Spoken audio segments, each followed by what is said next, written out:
أمن خلق السماوات والأرض وأنزل لكم من السماء ماء فأنبتنا به حدائق ذات بهجة ما كان لكم أن تنبتوا شجرها أإله مع الله بل هم قوم يعدلون أمن جعل الأرض قرارا وجعل خلالها أنهارا وجعل لها رواسي وجعل بين البحرين حاجزا أإله مع الله بل أكثرهم لا يعلمون أمن يجيب المضطر إذا دعاه ويكشف السوء ويجعلكم خلفاء الأرض أإله مع الله قليلا ما تذكرون أمن يهديكم في ظلمات البر والبحر ومن يرسل الرياح بشرا بين يدي رحمته أإله مع الله تعالى الله عما يشركون أمن يبدأ الخلق ثم يعيده ومن يرزقكم من السماء والأرض أإله مع الله قل هاتوا برهانكم إن كنتم صادقين قل لا يعلم من في السماوات والأرض الغيب إلا الله وما يشعرون أيان يبعثون بل ادارك علم في الآخرة بل هم في شك منها بل هم منها حمون وقال الذين كفروا إذا كنا ترابا وآباؤنا أئنا لمخرجون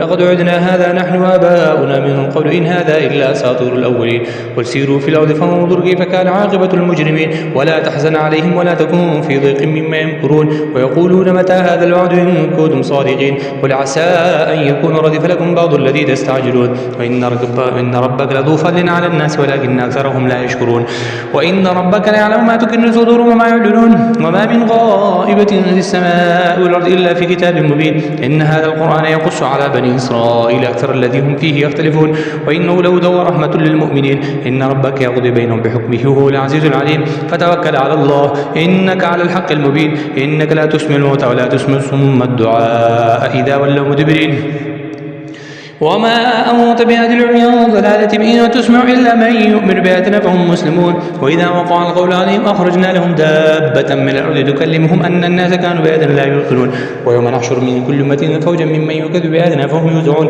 حتى إذا جاءوا قال أكذبتم بآياتي ولم تحيطوا بها علما ماذا كنتم تعملون وقال القول عليهم ما ترون فهم لن تكونوا ولم يروا أنا جعلنا الليل يسكن فيه والنار مبصرا إن في ذلك لآيات لقوم يؤمنون ويوم ينفخ في الصور فيفزع من في السماوات ومن في الأرض إلا من شاء الله وكلنا توه داخرين وترى الجبال تحسبها جابلة وهي تمر مر السحاب صنع الله الذي أدخل كل شيء إنه خبير بما تفعلون من جاء بالحسنة فله خير منها وهم من الفزع يومئذ آمنون ومن جاء بالسيئة فكبت وجوههم في النار هل تجزون إلا ما كنتم تعملون إنما أمرت أن أعبد رب هذه البلدة الذي حرمها وله كل شيء وأمرت أن أكون من المسلمين وأن أتلو القرآن فمن اهتدى فإنما يهتدي لنفسه ومن ضل فقل إنما أنا من المنذرين وقل الحمد لله سيريكم آياته فتعرفونه وما ربك بغافل عما تعملون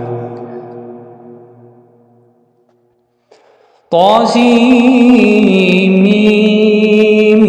تلك آيات الكتاب المبين نتلو عليكم من نبأ موسى وفرعون بالحق لقوم يؤمنون إن فرعون علا في الأرض وجعل أهلها شيعا يستضعف طائفة منهم يذبح أبناءهم ويستحيي نساءهم إنه كان من المفسدين ونريد أن نمن على الذين استضعفوا في الأرض ونجعلهم أئمة ونجعلهم الوارثين ونمكن لهم في الأرض ونري فرعون هامان وجنودهما منهم ما كانوا يعذرون ووحينا إلى أم موسى أن أرضعيه فإذا خفت عليه فألقيه في اليم ولا تخافي ولا تحزني إنا رادوه إليك وجعلته من المرسلين فالتقطه آل فرعون ليكون المعدو وحزنا إن فرعون هامان وجنودهما كانوا خاطئين وقالت امرأة فرعون قرة عين لي ولك تقتلوا هذا ينفعنا ونتخذ ولدا وهم لا يشعرون واصبح فادم موسى فارغا ان كادت لتبدي به لولا اربتنا على قلبها لتكون من المؤمنين وقالت لاختي قصيه فبصرت بها من الجنب وهم لا يشعرون وحرمنا عليه المراضي من قبل فقال هل ادلكم على عبادي يغفرونه لكم وهم له ناصحون فرددناه الى امه كي تقر عينه ولا تحزن لتعلم ان وعد الله حق ولكن اكثرهم لا يعلمون ولما بلغ شده واستوى آتينا حكما وعلما وكذلك نجزي المحسنين ودخلوا المدينة على حين قبلة من أهلها فوجد فيها رجلا يهتدي هذا من شيعته وهذا من عدوه فاستغاثه الذي من شيعته على الذي من عدوه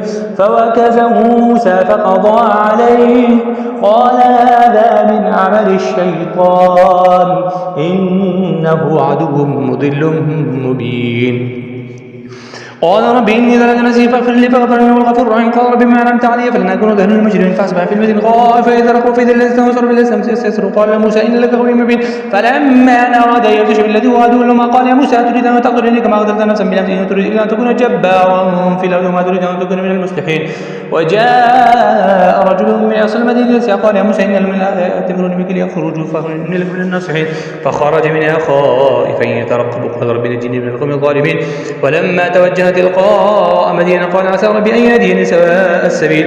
ولما ورد ماء مدينة وجد عليه أمة من الناس يسقون ووجد من دونهم امرأتين تذودان قال ما خطبكما قالتا لا نسقي حتى يصدر الرعاء وأبونا شيخ كبير فسقى لهما ثم تولى إلى الظل فقال ربي إني لما أنزلت إليه من خير فقير. فجاءته إحداهما تمشي على استحياء قالت إن أبي يدعوك ليجزيك أجر ما سقيتنا. فلما جاءه وقص عليه القصص قال لا تخف نجوت من القوم الظالمين.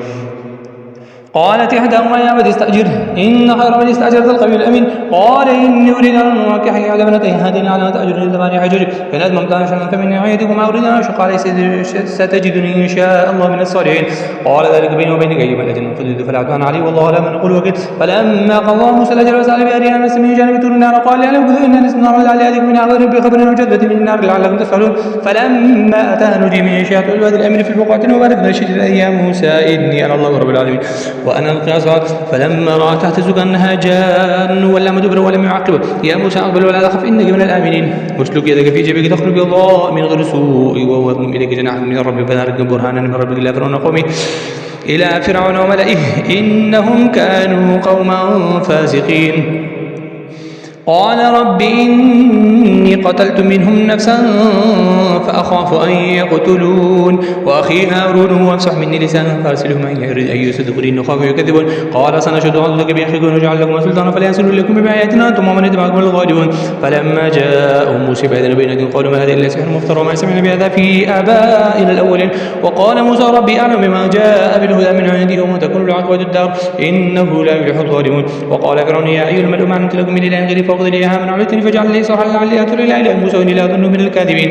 واستكبر هو وجنوده في الأرض بغير الحق وظنوا أنهم إلينا لا يرجعون فأخذناه وجنوده فنبذناهم في اليم فانظر كيف كان عاقبة الظالمين وجعلنا ممن يدعون للنار ومن الغم لا ينصرون وأتبعناهم في هذه الدنيا لعنة ويوم القيامة هم من المقبوحين.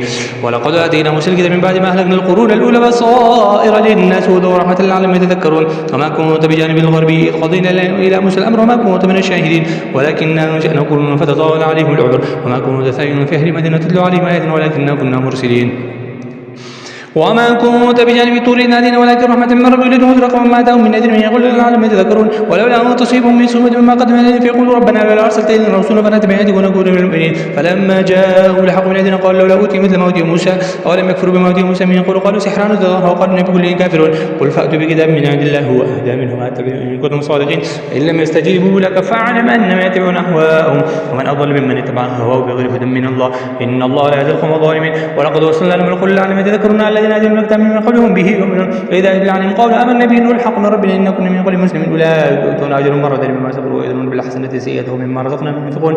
وإذا سمعوا اللغو أعرضوا عنه وقال لنا أعمالنا ولكم أعمالكم سلام عليكم لا نبتغي الجاهلين إنك لا تهدي من أحببت ولكن الله يهدي من يشاء وعليم المهتدين. وقالوا إن نتبع الهدى معك ولو دخلتم من أرضنا ولم نمكن لهم حرما آمنا يجب إليه ثمرات كل شيء رزق من لدن ولكن أكثرهم لا يعلمون. وكما أهلكنا من قرية بطرت معيشتها فتلك مساكنهم لم تسكن من بعد بالله قليلا وكنا نحن الوارثين. وما كان ربكم مهلك القرى حتى يبعث في أمها رسول يتلو عليهم آياتنا وما كنا مهلك القرى إلا وأهلها الظالمون. وما أوتيتم من شيء فمتاع الحياة الدنيا وزينتها وما عند الله خير وأبقى أفلا تعقلون.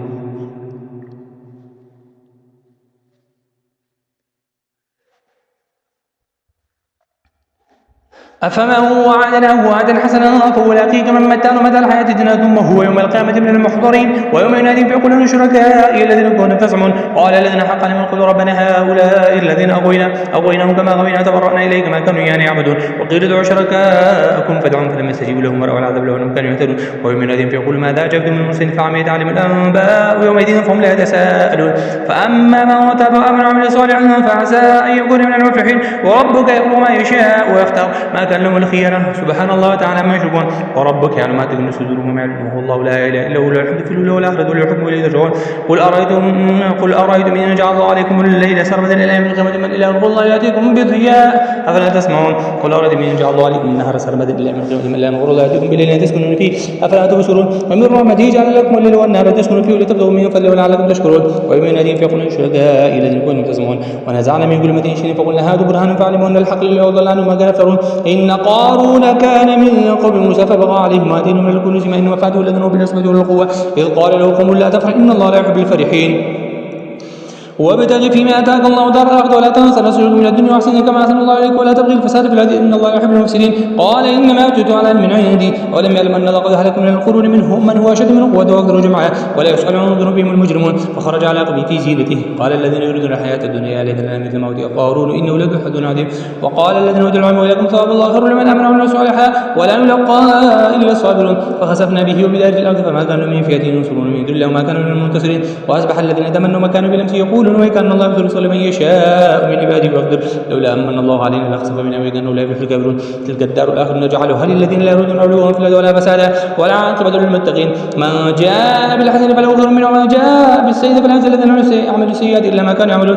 إن الذي فرض عليك القرآن لرادك إلى معاد قل ربي أعلم من جاء بالهدى ومن هو في ضلال مبين. وما كنت ترجو لقاء إليك كتاب الله رحمة من ربك فلا تكن ظهيرا للكافرين ولا يصدنك عن آيات الله بعد إذ أنزلت إليك وادع إلى ربك ولا تكن من المشركين ولا تدع مع الله إلها آخر لا إله إلا هو كل شيء هالك إلا وجهه له الحكم وإليه ترجعون.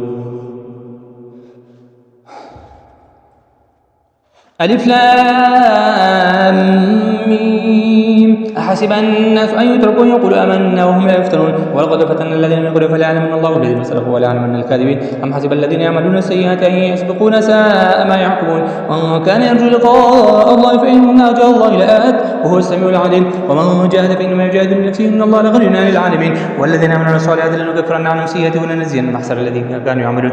ووصينا الإنسان بوالديه حسنا وإن جاهداك لتشرك بما ليس لك به علم فلا تطعهما إلي مرجعكم فأنبئكم بما كنتم تعملون. والذين آمنوا الصالحات لندخلنهم في الصالحين من الناس من يقول آمنا بالله في توحيد بالله جعل فتنة الناس كعذاب الله ولئن جاء نصر من ربك ليقولون إنا كنا معكم وليس الله بأعلم ما في صدور العالمين.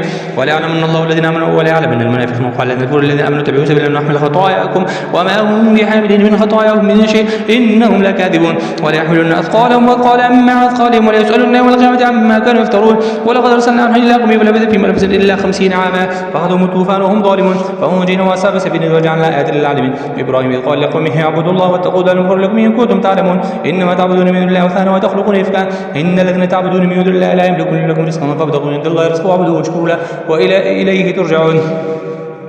وإن تكذبوا فقد كذبوا أمم من قبلكم وما على الرسول إلا البلاغ المبين. أولم يروا كيف يهدي الله الأرض ثم يعيد إن ذلك الله يسير. قل سيروا في الأرض فانظروا كيف بدأ الخلق ثم الله ينشئ النشأة الآخرة إن الله على كل شيء قدير يعذب من يشاء ويرحم من يشاء وإليه تقلبون. وما أنتم معجزين في الأرض ولا في السماء وما لكم من دون الله من ولي ولا نصير. والذين كفروا بآيات الله ولقائه أولئك يئسوا من رحمته أولئك لهم عذاب أليم. فما كان جواب قومه إلا أن قالوا اقتلوه وحرقوه فأنجاه الله من النار إن في ذلك لآيات لقوم يؤمنون. وقال إنما اتخذتم من دون الله أوثانا مودة بين في الحياة ثم يوم القيامة يكفر بعضكم ببعض ويلعن بعضكم بعضا ومأواكم النار وما لكم من ناصر. فآمن له لوط وقال إني مهاجر إلى ربي إنه هو العزيز الحكيم. ووهبنا له إسحاق ويعقوب وجعلنا في ذريته النبوة والكتاب آتيناه أجره في الدنيا إنه في الآخرة من الصالحين. ولوطا إذ قال لقومه إنكم لتأتون الفاحشة ما سبقكم بها من أحد من العالمين أئنكم لتأتون الرجال وتقطعون السبيل وتأتون في ناديكم المنكر. فما كان جواب قومه إلا أن قالوا ائتنا بعذاب الله إن كنتم من الصادقين. قال ربي انصرني على القوم المفسدين. ولما جاءت رسلنا إبراهيم بالبشرى قالوا إنا ملوك أهل هذه القرية إن أهلها كانوا ظالمين. قال إن فيها لوطا قالوا نحن أعلم من فيها لننجينه أهله إلا امرأته كانت من الغابرين. ولما جاءت رسلنا لوطا سيء بهم وضاقهم ذرعا وقالوا لا تخف ولا تحزن إنا منجوك وأهلك إلا امرأتك كانت من الغابرين.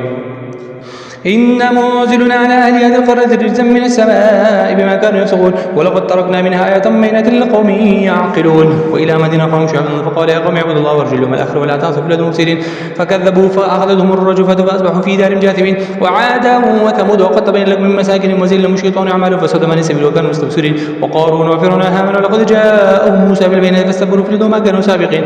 فكلا أخذنا بذنبه فمنهم من أرسلنا عليه حاصبا ومنهم من أخذته الصيحة ومنهم من خسفنا به الأرض ومنهم من أغرقنا وما كان الله ليظلمهم ولكن كانوا أنفسهم يظلمون. مثل الذين اتخذوا من دون الله أولياء كمثل العنكبوت اتخذت بيتا وإن أوهن البيوت لبيت العنكبوت لو كانوا يعلمون إن الله يعلم ما يدعون من دونه من شيء وهو العزيز الحكيم. وتلك الأمثال نضربها للناس وما يعقلها إلا العالمون. خلق الله السماوات والأرض بالحق إن في ذلك لآية للمؤمنين.